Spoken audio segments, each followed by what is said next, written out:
Masriin Itoophiyaan bishaan Abbayyaa yoonaaf qoodde galaana diimaa akka argattu cinaan dhaabbataa jechuudhaan yaada dhiyeessuun dhagahame. Masriin Itoophiyaa doorsisaa turte dhumarratti maaltu harka kenneessee akka jiru odeeffannoo teenya guutuu qabanneeti jirra. Hanga dhumsa kan ta'a odeeffannoo tanaatiin hordofa.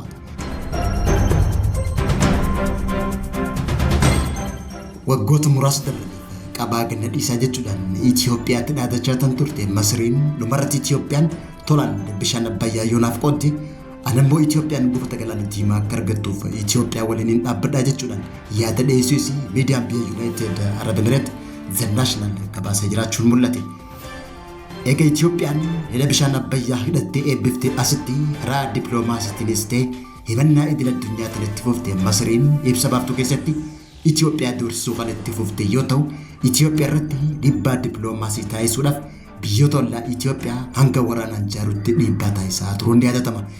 Masriin dhiibbaa gama dippiloomaasii taasiftuun biyyoota ollaa Itoophiyaa, Somaaliyaa, Masrii fi Jabuutii wajjin hariiroo uumuu bira dabartee hanga buufata galaanaa ijaaruutti deemteetti jirti. Masriin baatii sadii dura buufata galaanaa doonii Jabuutii Dooraalee irratti buufata galaanaa Itoophiyaan meeshaalee biyya alaatti ittiin galfattu irratti buufata haarawaa ijaaruuf Jabuutii wajjin waliigaltee kan raawwatte hoggaa ta'u Masriin buufata doonii Dooraalee irratti buufata haarawaa ijaaruu kan barbaaddeef Itoophiyaatti dhiibbaa uumuudhaaf yoo Itoophiyaa irratti dhiibbaa uumuuf kan taasifamu hoggaa ta'u kunis Itoophiyaatti karra daldalaa hundi akka cufamuuf kan yaadde hoggaa ta'u shirri Masrii kun ministeera muummee Itoophiyaa Dr. Abiy Ahmediin jalaa diigamee jiraachuun ibsame. Kunis ministeerri muummee Itoophiyaa garaagarummaa ji'a tokkoo keessatti qondaaltota olaanoo biyyattii waliin Jabuutitti imaluudhaan pirezidaantii Jabuutii Ismaa'eel Omar Gellee waliin marii taasiseen shirri Masrii akka fashalaa'u taasiseet jira. Qondaaltonni olaanoon Itoophiyaa daawwannaa Jabuutii taasisan tanaan buufata doonii Dooraalee daawwachuun buufata haarawaa Gibee jedhamu ijaaruuf waliigaltee taasisuun shira Masrii kana qoffisaniitti jiru. Kana malees Masriin waggaa tokko dura yeroo Itoophiyaa fi Soomaaliyaan wal dhabanitti carraa sanitti fayyadamtee Itoophiyaa irratti dhiibbaa taasisuudhaaf Soomaaliyaa waliin hariiroo uumteen waliigaltee waraanaa taasisuun Soomaaliyaaf waraana 5,000 ergiteef jiraachuun ni beekama. Masriin waraana isii Soomaaliyaatti kan ergiteefis gama ba'a Itoophiyaatiin Itoophiyaa irratti dhiibbaa uumuuf kan kaayyeffate hoggaa ta'u kunis mariin Soomaaliyaa fi Itoophiyaan manguddummaa biyya Turkiitiin kan jalaa fashalaa'e hoggaa ta'u Itoophiyaa fi Soomaaliyaan wallabdee isaanii xumuruudhaan hariiroo dippiloomaasii duraan tureetti deebi'anitti jiru. Haa ta'uutii malee Masriin ammas Itoophiyaa irratti dhiibbaa taasiftuu addaan kutteetan hin beekne biyya Itoophiyaa waliin wal dhabdee cimaa qabdu Eertiraa wajjinis hariiroo cimaa uumuun doorsisaa itti fufan. Kana qofa osoo hin taane Masriin biyyoonni gamtaa Arabaa Itoophiyaa irratti dhiibbaa taasisuuf marii taasisaniin biyyoonni Arabaa biyyoonni akka Joordaan, Suudi Arabiyaa fi biyyoonni biraa hedduun biyyoonni Arabaa kanneen ta'an eegumsa galaana diimaatiif waraana Eertiraadhaaf ramaduu beeksisan. Itoophiyaan biyyoota jajjaboo akka Israa'el fi United Arab Emirates fa'aa waliin hariiroo cimaa kan qabdu yoo ta'u biyyoonni Arabaa dhumarratti Itoophiyaan karaa nagaatiin amansiisuudhaaf dhiibbaa dippiloomaasii eegalaniin ministeeronni Suudi Arabiyaa 2 torban dabre guyyaa tokkotti tokko Itoophiyaatti imaluudhaan itti aanaan ministeera isaa Eertiraa hoggaa dhaqu hooggantoonni biyyoota lameenii waliin marii taasisuun ibsame. Kana malees pirezidaantiin biyya Turkii Rasiib Xayyib Erdogaan ministeera dhimma alaa Suudii Feesal bin Faraan itti aansee Itoophiyaa daawwachuudhaan ministeera muummee Itoophiyaa wajjin dhimma abbaa biyyummaa fi gaafii galaanaa akkasumas nageenya gaafa Afrikaa irratti marii taasisuu hordofe. Qondaaltonni mootummaa Suudi Arabiyaa yeroo lammaffaaf guyyaa dabre kana Itoophiyaa dhufuudhaan haala nageenya gaafa Afrikaa irratti ministeera dhimma alaa Itoophiyaa waliin marii taasisaniitti jiru. Kana malees yeroo ammaan tana Suudi Arabiyaan Eertiraa fi Itoophiyaa jidduutti araara uumuudhaaf akkasumas Itoophiyaa fi Masrii jidduutti araara uumuudhaaf guyyaa irraa marii taasisaniin marii kanaan sadarkaa dhumaarratti dhiyaachuun ibsame.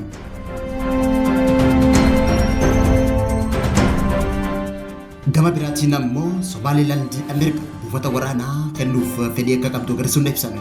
Israa'eliif buufata waraanaa kennuun Turkii fi Masrii dabalatee biyyoota Arabaa hedduutti yaaddoo uumeeti jira. Israa'el buufata galaanaa irratti biyya jabduu gaafa Afrikaa kan akka Itoophiyaa waan barbaadduuf dubbiintuun Masrii fi Suudi Arabiyaatti yaaddoo guddaa ta'ee jiraachuun ibsame. Dhumarrattis Masriin shirri dippiloomaasii xaxame jalaa fashalaa'uu waan hubatteef buufanni galaanaa fi hidhaan Abbayyaa walitti hidhataa qaba jechuudhaan Itoophiyaan karaa tolaatiin bishaan yoo qooddeef Itoophiyaan buufata galaana diimaa akka argattuuf waliin dhaabbadhaa jechuun dubbachuun dhaga'e. Itoophiyaan buufata galaanaa karaa tolaatiinis argachuuf duuba kan hin deebine ta'uu ejjennoo qabdu irra deddeebiidhaan agarsiisaa kan jirtu hoggaa ta'u Haaluma kanaan mootummaan Masrii Itoophiyaan filannoo dippiloomaasii haarawaa dhiyeessee jiraachuun miidiyaan biyya Yuunaayitid Arab Emireet Internaashinaal gabaasee jiraachuun ibsame. Gabaasa kana keessatti deeggarsa buufata galaanaa karaa wal jijjiirraa bishaanii Itoophiyaan itti fayyadama laga Abbayyaa hidha haaromsa guddaa iyyoo kannaa qooddute Masrii Itoophiyaan buufata galaanaa akka argattuuf deeggaruuf fedhii qabdu beeksisuun ibsame. Deeggarsi Masrii kun seera qabeessa kan ta'u yoo ta'e Itoophiyaan karoora qarqara galaanaa irratti buufata waraanaatiif iddoo ni ijaaruuf qabdu akka tumsitu beeksisuun ibsame.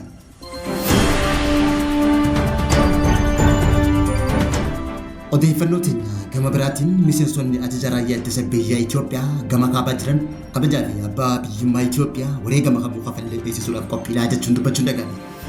Ajajni raayyaa ittisa biyyaa bahaa daangaa Itoophiyaa fi Somaalee irratti argamu dirqamaan gama biyyaalessaa fudhatee halkaniif guyyaa daangaa biyyattii eegaa kan jiru yoo ta'u miseensonni waraanaa gaazexaa Bilaas dubbisee kabajaa fi abbaa biyyummaa Itoophiyaa teessuuf qophiin isaanii sadarkaa olaanaa irra jiraachuu ibsan. Miseensota kanneen keessa Leetanaal Gaashaw Naanee, Leetanaal Geetaasaw Naanee fi Leetanaal Jeneraal Faanosee Fayyisaa raayyaa ittisa biyyaa gurmaa'ee fi gama hundaan qophii guutuu taasisaa jiraachuu ibse.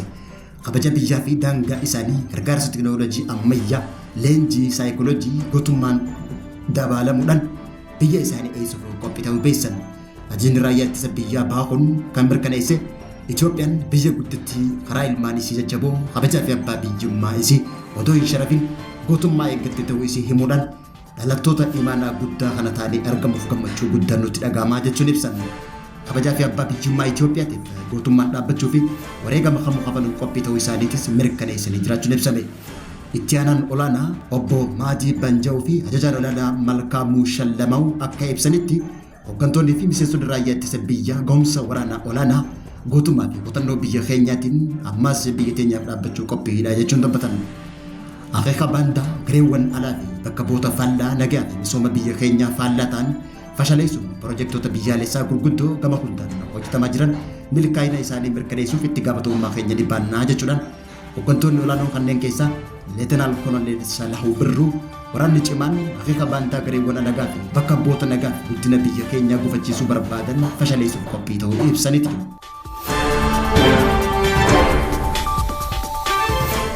Odeeffannoo amma nu dhaqqabde Saudi Arabiyaan wallabdee waraanaa Itoophiyaa fi Eertiraa jidduu salphisuuf yaalii gochaa jiraachuun himame. Saudi Arabiyaan wallabdee waraanaa Itoophiyaa fi Eertiraa jidduutti guddachaa dhufe kan balaa naannawaa gaafa Afrikaatti tasgabbeessuudhaaf tattaaffii dippiloomaasii eegaltee cimsitee itti fufuun ibsame. Keessumattuu gurraandhala kana keessa mootummaan Saudi Arabiyaa biyyoota lameen gara minjaala mariitti deebisuuf carraaqqii guddaa taasisaa jiraachuun mul'ate. Tibbana daawwannaa magaalaa Finfinnee fi Asmaraatti taasifameen qondaaltonni olaanoo ministeera dhimma alaa Saudi Arabiyaa irraa daawwannaa wal duraa duubaan hooggantoota olaanoo biyyattii lamaan taasisanii jiran biyyattii lamaan itti taasisanii jiraachuun mul'ate. Tattaaffiin Suudii kun daangaa biyyoota lameen irratti humni walitti qabamaa ture jaamee sodaatame karaa nagaatiin akka walitti dhufan furuuf kan xiyyeeffate yoggaa ta'u haroo biyyoota lameen keessatti Saudi Arabiyaan gahee olaanaa kan baatte ta'uun ibsame. Ji'a Sadaasaa dabre bara 2018 mootiin Salmaan bin Abdulaziz ministeera muummee Itoophiyaa Dr. Abiy Ahmed fi pirezidaantii Eertiraa Isaayyaas Afwerqii waliigaltee magaalaa Jiddaatti akka taasisan waliigaltee seena qabeessanii mallatteessan jechuun dubbachuun ibsame. Waliigalteen tun haala waggoota 12 ture waraanni hin jiru nagaan akka dhaabbatuuf akkasumallee nageenyi naannoo gaafa Afrikaatti akka mirkanaa'uu fi ulaan galaanaa karaa nagaatiin akka argamuuf kan kaayyeffate ta'uun ibsame. Haaluma kanaan dhiyeenyatti marii biyyi Saudi Arabiyaa Itoophiyaa fi Eertiraa jidduutti jalqabde tun milkaa'inaan kan xumur ta'uun ibsameeti jira.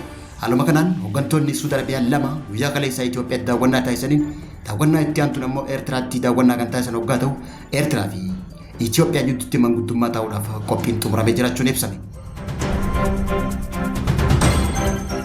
Daawwattoota fi hordoftoota lammii miidiyaa irraa odeeffannoo haala yeroo hundaa'uudhaan isin biraan gahaa turre kan hanga ammaatti hordofaa turtanii turtii gaarii.